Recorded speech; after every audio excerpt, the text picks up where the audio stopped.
So there were a couple. Here I'm in the Sword of Rome again. Start of the fourth turn. I made a couple mistakes at the end of the last turn, and they affected the Roman victory points. The Romans actually only have 6 victory points, not the 7 I initially showed.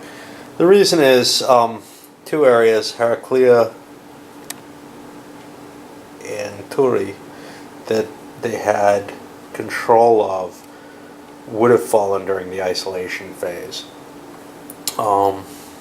Obviously, I might have played differently had I realized that, but, you know, there are a lot of mistakes I've been making in this, and I would expect that to be the case.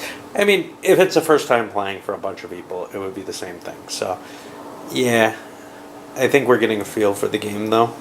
I know that I kind of feel like I am. So going from there, the Carthaginians decided, as they have the lowest victory points, to force the Romans to go first for this turn, after reinforcements and cards were drawn, etc. Just figured I'd add that piece of information, since I'm probably not going to say it again. Okay, so moving through, we had the Romans go first, and before I forget entirely, they activated the Transalpine Gauls, who came down and pillaged the 2 victory point hexes, or spaces, and got the points for them. The Gauls came back with their leader, defeated that army. Now, they only caused 1 casualty, but none of the territories were friendly to the Gauls, to the Transalpine Gauls, so they had nowhere to retreat, so they died. And we got a conversion of the 1 space. Then with the Etruscans, they just moved down towards Tarentum. We got an alliance, sorry, not the Etruscans, the Samnites. We got an alliance again that got formed between the Romans and the Samnites. Basically, looking at the situation, the Samnites were willing to cut the deal with the Romans, even if they're not in great shape. Finishing up the first round, the Greeks played Timoleon, adding a leader and I believe a couple strong points. There's a reinforcement now. You know, it's helping defend one of their last cities. Right now they're at a 0. If they can just crank it up a little bit more, maybe they can win. I don't know. Anyway. And the Carthaginians built some additional mercenaries. They built 2 extra points over in Spain. So, here's an annoyance for me, and I know I've screwed this one up. Under the retreat rules, there's a number of restrictions on retreat. A lot of words going down, going down, going down. We hit these special 5-player rules. Well, behind all that, we get retreat penalties. Now, I vaguely remembered these, but, you know, I know that I've not been playing with them. Basically, you take a penalty if you had to retreat more than 1 space, basically, pretty much. It's not quite worded that way, but that seems to actually be the effect. The only indication of this anywhere on the main retreat rules, well, other than on the next page, which is kind of hard to see, is over here in the combat loss chart. There's a little asterisk marker. Okay, look, you know, that's fine. I should see that. I should be looking at that. I can see it over here on this combat chart too, blah, blah, blah. It doesn't exist on the combat chart I've been using, the easiest to find one. And, you know, I flip to the retreat rules and I don't see it, and I come down to the special 5-player exceptions to them, and yeah, they're the naval retreats, but that should almost be a completely separate area. Anyway, this is one of the kinds of problems that I've had with the GMT rules regularly. And this book's been pretty good about them for me, but I just find the format very disturbing whenever I hit that. Anyway, the reason this came up is I've got the Greeks under attack by the Romans. They failed their role and played a local informants card. And as far as I can understand, again, you know, it's a pain in the butt to try to disseminate what the rules actually are, or try to distill what the rules actually are from this format, because it's not clear little cases that are easy to absorb. But it looks like I can withdraw into just about anything. That's what it appears to be. So again, you know, maybe I'm screwing something up, but I'll retreat into Capua and put that under siege. So after 2 rounds, and you know, I'm tired, but I wasn't tired when I was playing before. And once again, GMT's CDG rules failed me.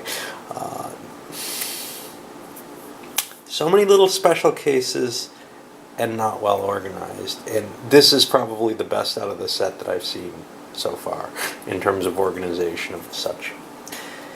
Yeah, if I play it 3 or 4 times in a year, I'll probably be pretty familiar with it. But the way I usually play games, no, I'm never going to be sure that I didn't make lots of screw-ups.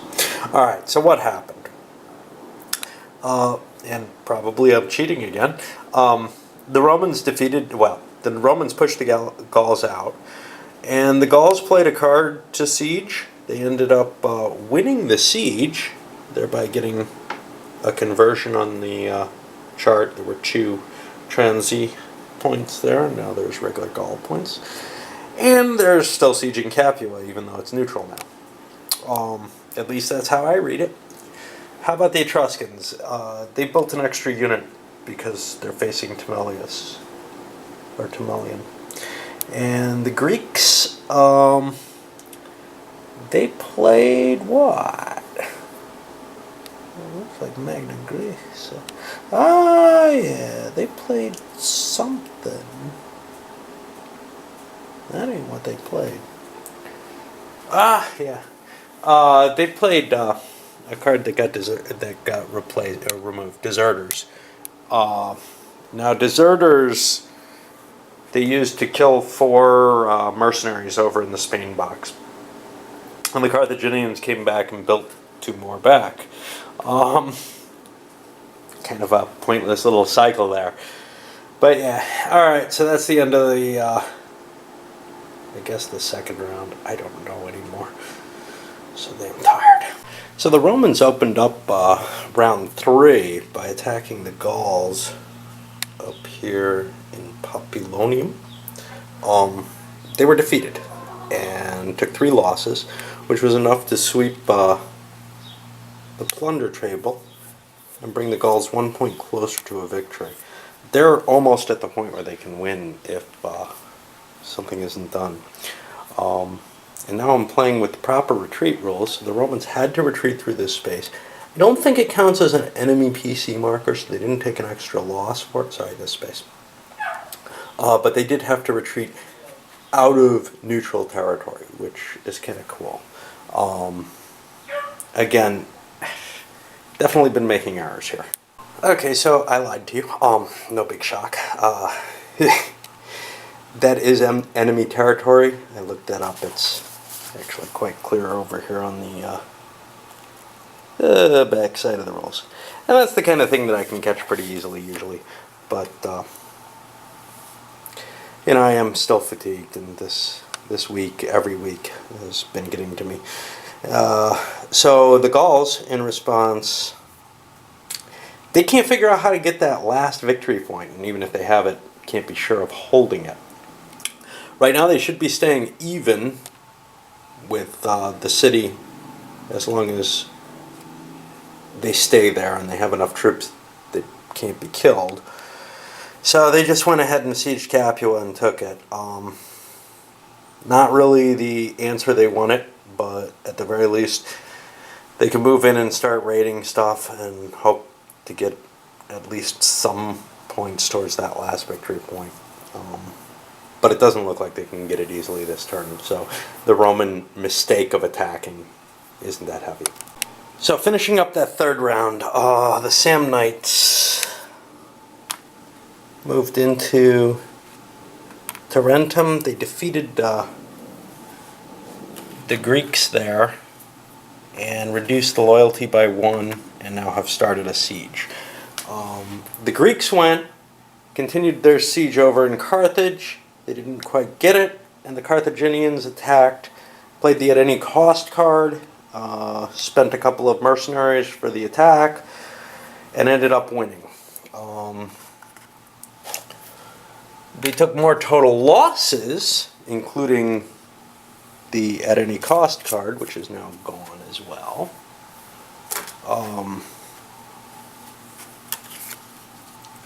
However, they did drive the siege, which was up to level 2 at that point, and almost had won. Knocked Dionysus back, and reduced the value of Lilybam, so that it's not as loyal to the Greeks. And that is the end of the third round. Okay, let's try to catch what happened in the fourth round. The Romans moved up to Sena Gallica, and the Gauls responded by moving next to it. They couldn't quite reach there. They left a couple of strength points up here to convert their victory point hex so that they don't lose the airspace, so they don't lose that. The Samnites increased their city's loyalty. The Greeks, oh boy, did they do something. They played a naval invasion here. The Carthaginians tried to respond with an anti-naval, with a card against the naval roll. 1 or 2 went. The Greeks made it in. That might mean an extra victory point, or even 2, as Sardinia is kind of valuable. The Carthaginians passed because all they have left is their Desperate Times card. They don't want to be forced to be stopping the Greeks at this point. They just don't feel like it's their duty. They're too far behind.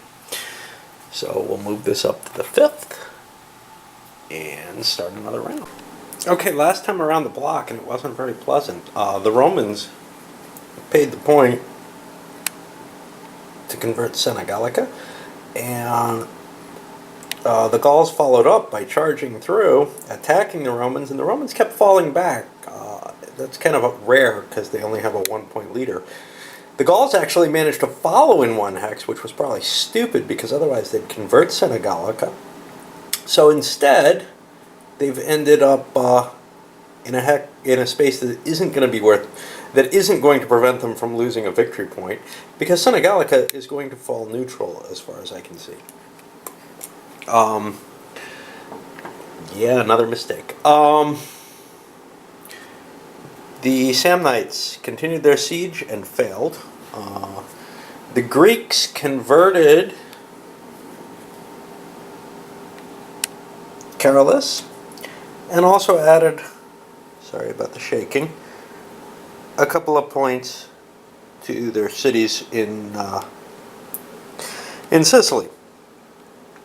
I'll finish up the turn, calculate the points, and we'll see where we are, but I don't think anybody won.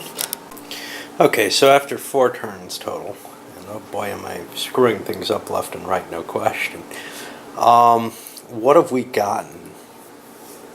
We had the Samnites disappear from their siege here, and now we've got Greek troops in their entirety of the Greek reinforcements.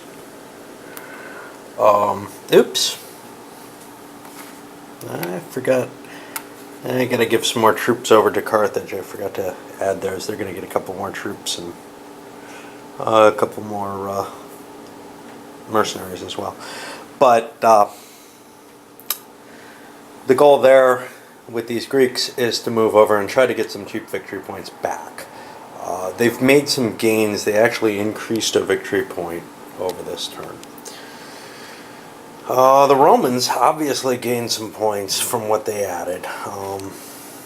Even though they lost Capua, getting Naples, and just their holdings in general have been a positive thing. But they're spread out, got a lot of troops, and some decent leaders, but it's kind of difficult. It's difficult to maintain a position as spread out as theirs is, I'd imagine. The Gauls obviously didn't gain anything. They actually lost a couple of points off of two areas that they lost. This was a screw up that they probably should have paid before. There's no way they can have that if it's out of supply, if it's cut off from everything else. It's not a port, it's not a... No, I'm not sure about that. It is a victory point city. I don't know. Such a pain in the ass. Yeah, I'm not sure they're isolated or not. This game is, it shouldn't be this hard. I'm just so damn tired all the time. I believe they're fine. Yeah, they have to be. Yeah, that's a reinforcement space. So they're up a victory point. Just too tired to pay attention to what the hell I'm doing. Anyway, at least that means I didn't make a long-term screw up. So yeah, that's the Gallic position there, and gods, I don't know. The Samnites, they lost their army in that siege due to attrition, so they built a new one. The Greeks took heavy costs, and I think all their cities are down to one point of allegiance at this point, because Tiberian's fine, but Dionysius and Cleonymus are both costing them heavily. However, they're close enough to victory that doesn't seem like... It seems like it's worth the risk still. Alright, I'm gonna load this one up and send it. Hopefully I'll be awake at some point in my life.